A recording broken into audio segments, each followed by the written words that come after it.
Welcome to Instant Replay presented by Cheez-It. I'm Andrew Wiebe. This is Bobby Warshaw. We've got a lot of controversy to cover from Week 11. But first, Bobby, if I touch you in the face, what's that mean?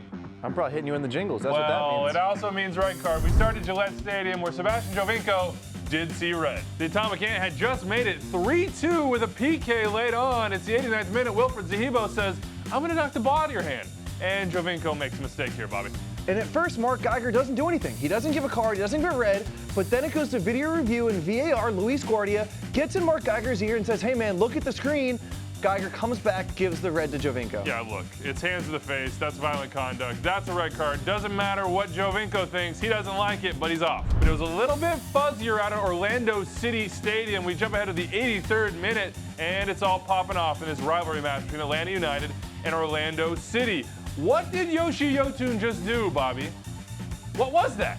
Yeah, Andrew, Yoshi Yotun puts his hand around Tito Villalba's neck, and referee Alan Kelly doesn't take any action. There is no card given at any point in this to Yoshi Yotun. This is what I want to point out. Law 12 for violent conduct states that if a player deliberately strikes an opponent on the head or the face, it should be a red card. We saw with Giovinco, there's no wiggle room on that. Does the neck count as hand or face? I'm not sure he intends to hit the neck, but then again, intent maybe doesn't matter here. For me, it's fine as is. I think yellow cards for all these yahoos getting into it, but no red card.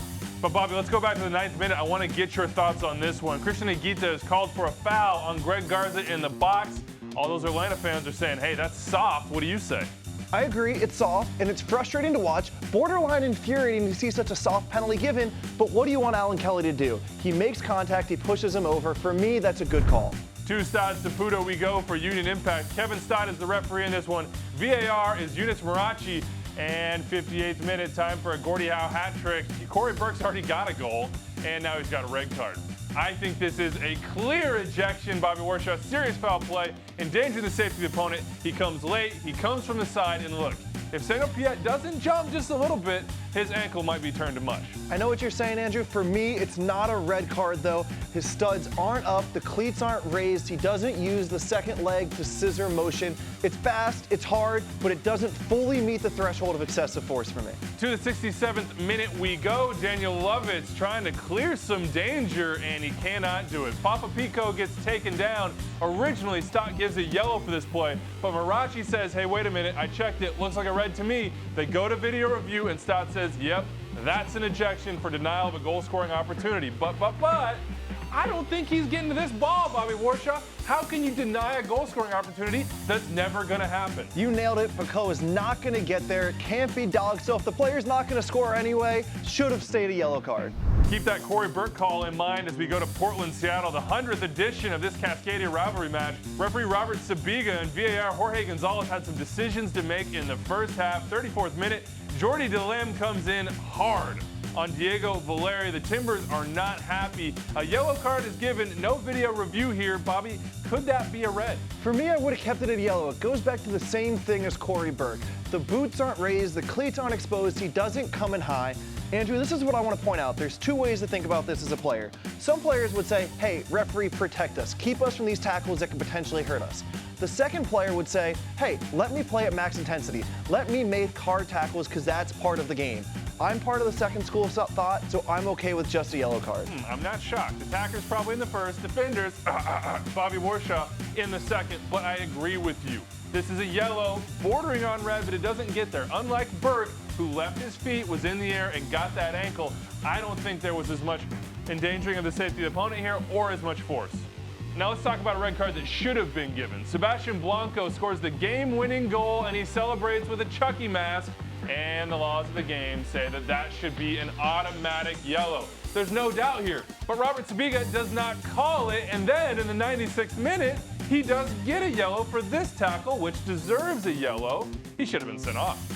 Now, it probably wouldn't have impacted this game since it happened in the 96th minute, but Andrew, Blanco should have seen red in this game, meaning he would be unavailable for their next match against LAFC. You better believe Bob Brad is going to take note of that one. Now let's go out to Dick's Sporting Goods Park for a match between the Rapids and the Red Bulls. Ismail Elfath is the referee in this one. He had a decision to make in the 60th minute. Tim Parker comes through the back of Joe Mason, gets his ankle. Ugh, that's a little bit ugly. He gets a yellow card, but look closely. Original tackle, second stomp. I think that should be a red card for violent conduct, and I know that other people are going to disagree, Bobby, but he knows what he's doing there. No, Andrew, Elfath does go to his ear. VAR, Baldomero Toledo, talks to him about it, but the reason I would say this isn't a red card, because even though he stomps down, it's more of a kicking off motion that goes down. For me, it just doesn't hit that threshold of violent conduct. To the 79th minute we go. Bobby, you and I are going to disagree once again. Derek Etienne scores, but take a closer look. Chris Wadham, the AR, has his flag up, and Ismail Elfath blows the whistle after the ball is in the back of the net. Now, that leaves it open for review, which Baldomero Toledo triggers, gets in Elfath's ear, and then the goal is called good without going over to the video board. I think they got this one absolutely right. He is behind the ball when it is played. The question is, though, was that clear and obvious? So, Andrew, here's what I want to point out first. AR Chris Wadham is behind the ball. When you're behind the ball, it makes players look more offside than they are. So perhaps Wadham was wrong. But I also want to say this. Once it is called offside, that was not clear and obvious, and I just want to point this out.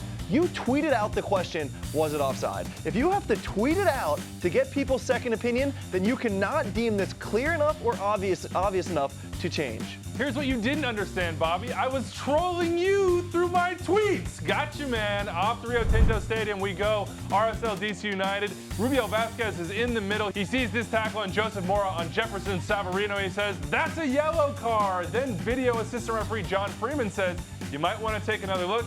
He does. They call it a red card, and I absolutely agree.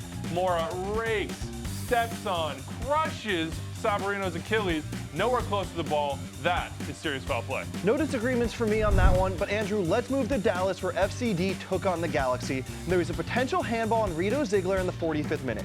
Referee Jose Carlos Rivera lets it go, does not go to VAR, and Andrew, I agree with him. Ziegler didn't know anything about it. Good call by Rivera.